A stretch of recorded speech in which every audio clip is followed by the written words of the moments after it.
बहुत दुख हुआ कि जब क्या सच में केशव प्रसाद मौर्य जी को बड़ी जिम्मेदारी मिलने वाली है? क्या सच में अमित शाह जी उनको बड़ा कोई जिम्मेदारी देने वाले हैं? यह सब बातें भविष्य की गर्द में छिपी हुई हैं। आइए तो बात आज हम करते हैं केशव प्रसाद मौर्य जी। नमस्कार, आदाब, सत श्री अकाल। मैं गगनदीप सिंह आप लोग के सामने आज एक रियलिटी और एक सच्ची घटना पर आधारित आज केशव प्रसाद मौर्य जी की कुछ कहानियां आपको हम सुनाते हैं और उनके रियल जिंदगी के बारे में कुछ चीजें बताते हैं जो आपको आज तक आप लोगों ने नहीं सुनी होगी। केशव प्रसाद मौर्य जी वही है जो चुनाव हारने के बाद भी उप मुख्यमंत्री पद ले लेते हैं। वह है केशव प्रसाद मौर्य जी, ओबीसी के बहुत बड़े लीडर। अमित शाह जो गृह मंत्री हैं उनके बहुत ही करीबी और योगी आदित्यनाथ के 36 के आंकड़ा रखने वाले केशव प्रसाद मौर्य। आज गांव के जिस घर से हमारी लखपति दीदी है, उस घर की लखपति दीदी के नाम से ही गांव में उस परिवार की पहचान होती है। ये कौन है? अरे जो हमारी बैंक सखी। और मैं आपको बताते चलूं, केशव प्रसाद मौर्य चुनाव हारने के बाद भी उनको उप मुख्यमंत्री बनाए जाना यह सबसे बड़ा मुद्दा उठा था। क्योंकि आपको हम बताते चलूं कि पल्लवी पटेल जो सोनेलाल पटेल की जो बेटी हैं, उन्होंने उनको चुनाव हरा दिया था कुछ मतों से। और सरकार की सोच ये है कि ज़मीनी रूप से चुनाव जिला पंचायत होता है, क्योंकि जिस प्रकार से अभी गांव में जाएं, कस्बों में जाएं, सरकार के खिलाफ एक परसेप्शन बन रहा है। तो कहीं उसके बाद केशव प्रसाद मौर्य जी को लग रहा था कि उनको साइडलाइन कर दिया जाएगा, लेकिन शायद उनको साइडलाइन नहीं किया गया, उनका कद और भी बढ़ा दिया गया। ऐसा इसलिए हो पाया क्योंकि केंद्रीय गृह मंत्री जो अमित शाह जी हैं, उनको सबसे बड़ा चाणक्य पूरे देश में माना जाता है और अमित शाह जी के कहने पर ही केशव प्रसाद मौर्य जी को उप मुख्यमंत्री पद दिया गया था। देंगे तो महिला आरक्षण का बिल गिर जाएगा, मगर इस देश की महिलाएं देख रही है, उनके रास्ते का रोड़ा कौन है वो देख रहे। और केशव प्रसाद मौर्य जी प्रयागराज में बहुत ही बड़ी पकड़ रखते हैं। और जो विधानसभा चुनाव हुआ था, आप लोगों ने देखा होगा कि 2017 से 22 तक, 2017 में जो भी बम्पर सीटें आई थी भारतीय जनता पार्टी की, सबसे बड़ा उसमें रोल अगर किसी का था तो वो केशव प्रसाद मौर्य जी का था। और 2022 में भी जो सीटें भारतीय जनता पार्टी अगर दोबारा सरकार में आई तो उसमें भी सबसे बड़ा जो रोल था वो केशव प्रसाद मौर्य जी का रोल था। क्योंकि आप लोगों ने देखा होगा कि 2024 लोकसभा चुनाव में केशव प्रसाद मौर्य जी ने अपना हाथ धीरे से खींच लिया था, लेकिन तब भी वहीं पे भारतीय जनता पार्टी को बहुत ज़्यादा नुकसान हो जाता है और समाजवादी पार्टी 38 सीटों के साथ लोकसभा में सबसे बड़ी पार्टी उत्तर प्रदेश की बनकर उभर जाती है और दूसरे नंबर की सबसे बड़ी पार्टी बन जाती है भारतीय जनता पार्टी 31 सीटों के साथ। बड़ी चोट महसूस हुई समाजवादी पार्टी ने, यहां 37 सीटें जीत ली। यूपी में कांग्रेस को भी 6 लोकसभा सीटें हासिल हुई हैं। और उनके ऐसे ऐसे सांसद हारे थे जो सांसदों को कभी भी हराना मुश्किल ही नहीं, नामुमकिन था। लेकिन उस समय ऐसी लहर चलती है कि केशव प्रसाद मौर्य जी को साइडलाइन करना योगी आदित्यनाथ जी को बहुत बड़ा, देखा जाए तो बहुत बड़ा चैलेंज उठाने को पड़ा। और उनकी सीएम की कुर्सी भी देखने को आने वाले समय में हिल गई थी और हिलने वाली है। इसीलिए केशव प्रसाद मौर्य जी को बहुत बड़ी जिम्मेदारी उत्तर प्रदेश में मिलने वाली है। दौरे पे दौरा इस समय केशव प्रसाद मौर्य जी कर रहे हैं। आप लोग श्रावस्ती की बात कर लीजिए, गौतम बुद्ध नगर की बात कर लीजिए, या आप लोग बनारस की बात कर लीजिए, इस समय दौरे पे दौरा इस समय केशव प्रसाद मौर्य जी का चल रहा है।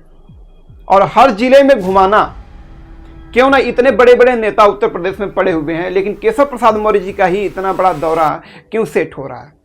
कुछ ना कुछ तो बातें और कुछ ना कुछ खिचड़ी तो अंदर पकी रही है। बीच में आपको मैं ले चलूंगा कि जो यहाँ पे हुआ था, जो शंकराचार्य पर जो लाठीचार्ज हुआ था या शंकराचार्य को जो परेशान किया गया था कुंभ घाट पे। यहाँ पर आए स्नानार्थी 2 तरह के क्यों हैं? एक वीआईपी क्यों है और एक जनरल क्यों है? ये 2 कैटेगरी के स्नानार्थी क्यों आपने बनाए? आपको किस संविधान ने अधिकार दिया?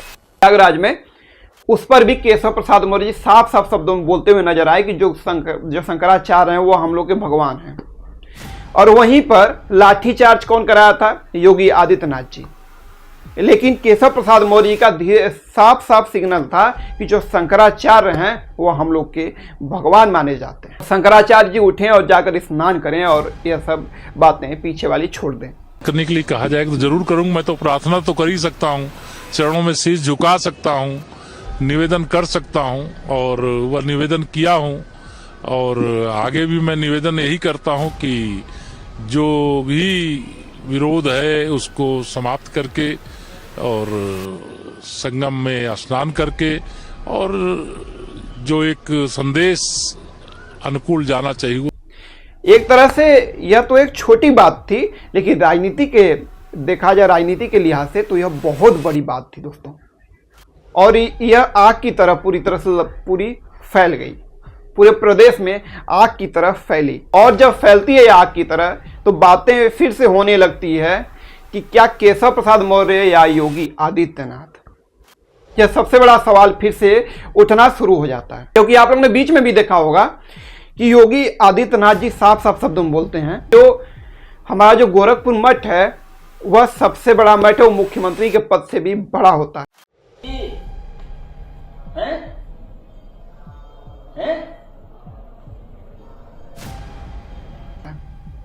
लेकिन जो केशव प्रसाद मौर्य जी की जब बारी आती है तो वहां योगी आदित्यनाथ जी स्टेज पर बैठे ही रहते हैं। उनके सामने साफ साफ केशव प्रसाद मौर्य जी बोलते हैं कि जो संगठन है वही सबसे बड़ा है। और आज इस प्रदेश कार्य समिति में मैं संगठन के वरिष्ठता हमारे देश के और प्रदेश के नेतृत्व के सामने कह रहा हूं, संगठन सरकार से बड़ा है। इसका मतलब आप लोग जान लीजिए कि जो संगठन उनके लिए क्यों बड़ा है, क्योंकि केशव प्रसाद मौर्य जी के लिए वही खड़ा है और संगठन ही उनके लिए बड़ा इसीलिए माना जाता है। इसीलिए मैं आपको बता दूं कि केशव प्रसाद मौर्य जी का कद धीरे धीरे योगी जी से बहुत ज्यादा बढ़ाया जा रहा है। यह तो आप लोग को देखने में भी लग रहा होगा, लेकिन आने वाले समय में केशव प्रसाद मौर्य जी का कद और भी ज्यादा बढ़ाया जा सकता है योगी जी के हिसाब से। और योगी जी को बहुत जल्द ही उनको पैदल किया जा सकता है। आप लोगों ने कुछ तस्वीरें देखी होंगी, जो पूर्वांचल एक्सप्रेसवे है वहां पर योगी जी जो नरेंद्र मोदी जी हैं उनके गाड़ी जो रहती है रेंज रोवर उसके पीछे पीछे चलते पैदल चलते हुए नजर आते हैं। इस पर जो विपक्ष के नेता थे उस समय के अखिलेश यादव, उन्होंने भी चुटकी लेना इसको नहीं छोड़ा और इस पर भी उन्होंने चुटकी ले ली। आइए सुनाते हैं उनकी कुछ बातें अखिलेश यादव की, फिर आपको हम ले चलते हैं खबर पे। पहले तुमने ही हमें पैदल कर दिया, बड़े बेआबरू होकर इन सड़कों से हम गुजरे। सपा के अध्यक्ष और पूर्व मुख्यमंत्री अखिलेश यादव ने अपने ट्विटर से एक वीडियो शेयर किया जिसमें प्रधानमंत्री नरेंद्र मोदी गाड़ी से बैठकर चल रहे हैं, जबकि उनके पीछे सीएम योगी आदित्यनाथ पैदल ही चल रहे हैं। तो आप लोगों ने सुनी होगी अखिलेश जी की जो रिपोर्ट थी, जो बातें थी कि योगी जी को अभी से पैदल कर दिया गया है।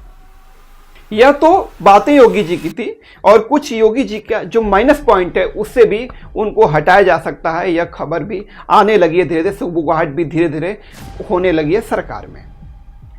क्योंकि आप लोग ने जानते हैं कि जो यह मुद्दा था, जो गाय वाला मुद्दा था, यह सबसे बड़ा मुद्दा उठा और गाय वाले मुद्दे को अभी तक योगी जी सुलझा नहीं पाए। न तो गौशाला ढंग से बना पाए, न तो उसको चारा ढंग से दे पाए, न तो अधिकारियों को कोई बढ़िया निर्देश। इसी की वजह से गायों की बहुत ज्यादा निर्मम, एक तरह से देखा जाए तो मौतें होती रही। इस पर भी अखिलेश यादव ने चुटकी लेते हुए कहा कि क्योंकि जो डेलीगेशन था योगी जी का वह एक समय अमेरिका गया था, अभी बीच में ही अमेरिका यूएसए होकर आया है, यूके होकर आया है। तो साफ साफ अखिलेश जी ने शब्दों में वह अपने बोलते हैं कि आप लोग ने यूके गए, आप लोग अमेरिका यूएसए गए, आप लोग बहुत विदेशों की यात्रा की, क्या कहीं भी आप लोगों ने रोड पर सांड देखा? देखिए यह रिपोर्ट, उसके बाद आपको हम बताते हैं। इतने देश देखा है आप लोग, किसी देश में सड़क पे सांड दिखाई दिया?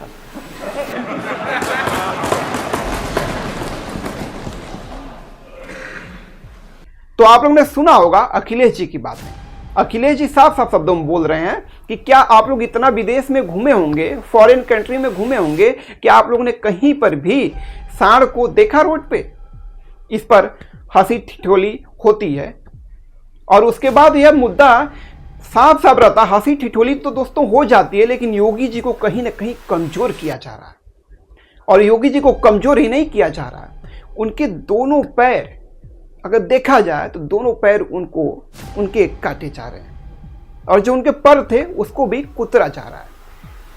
क्योंकि कुछ समय पहले योगी जी बुलडोजर बाबा के नाम से जाने जाते थे, लेकिन बुलडोजर की चाबी अचानक कहां खो गई है यह तो अता पता ही नहीं चल पा रहा है। यह विपक्ष भी बहुत ज्यादा मुद्दा उठा रहा है कि बुलडोजर की चाबी अचानक खो कैसे गई। कि जो बुलडोजर न्याय देता था, बुलडोजर कहाँ है?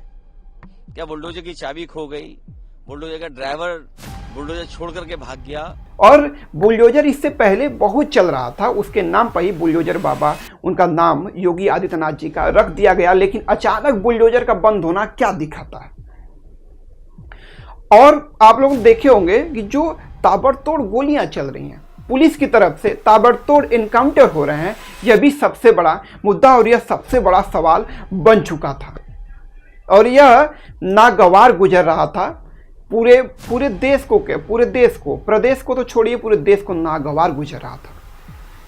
लेकिन मैं आपको बताते चलूं कि देखिए पक्ष विपक्ष तो चलता रहता है, लेकिन जो कानून व्यवस्था है उत्तर प्रदेश की, कहीं ना कहीं योगी जी ने बीच में संभालने की कोशिश की, लेकिन अब धीरे धीरे कानून व्यवस्था भी बिगड़ती हुई और चरमराती हुई नजर आ रही है। सबसे बड़ी उपलब्धि अगर योगी सरकार की मानी जाती है वो है दुरुस्त कानून व्यवस्था की। थर थर कांपते हैं अपराधी, ठोक दिए जाते हैं, बुलडोजर चल जाता है जी। पिछले 24 घंटे में 14 हत्याओं को अंजाम दिया गया है। सबसे पहले बात गाजियाबाद की। अब जिस राज्य में माफिया थर थर कांपता हो, सरकार कहती हो छोड़कर भाग गए सूबे को, वो तो वहां पर इतनी हिम्मत, इतनी हिमाकत, ऐसा दुस्साहस अपराधियों का, पुलिस के दल पर ही गोलियां चला दें, एक सिपाही की हत्या कर दें। और राजधानी लखनऊ की अगर बात करूं तो वहां पर सर्वोदय नगर पुलिस चौकी के पास बदमाशों ने एक युवक को दौड़ाया, 4-4 राउंड फायरिंग हुई खुलेआम राजधानी लखनऊ में पुलिस। तो यह थी केशव प्रसाद मौर्य जी की बातें और योगी जी की कुछ बातें और कुछ मुलाकातें। तो आने वाले समय में देखिए क्या होता है। यह सब कुछ बातें जो हैं वो भविष्य के गर्द में छिपी हुई हैं। अब आने वाले समय में पता चलेगा कि क्या होता है क्या नहीं होता है। तो अपना वीडियो मैं यहीं पर अपना समाप्त करूंगा आज।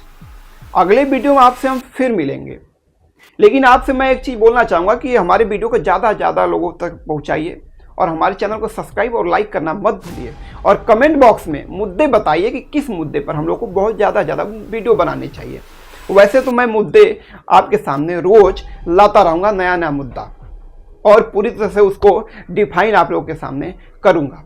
इसमें कोई त्रुटि होगी तो आप लोग क्षमा करिएगा। नमस्कार। आप लोग अपना ख्याल रखिए, स्वस्थ रहिए, मस्त रहिए, अपने काम में व्यस्त रहिए दोस्तों। नमस्कार। आज गांव के जिस घर से हमारी लखपति दीदी है, उस घर की लखपति दीदी के नाम से ही गांव में उस परिवार की पहचान होती है। ये कौन है? अरे जो हमारी बैंक सखी है, बीसी सखी है, जो विद्युत सखी है, जो बिजली का बिल जमा कराने आती है, ये उनके पिता हैं।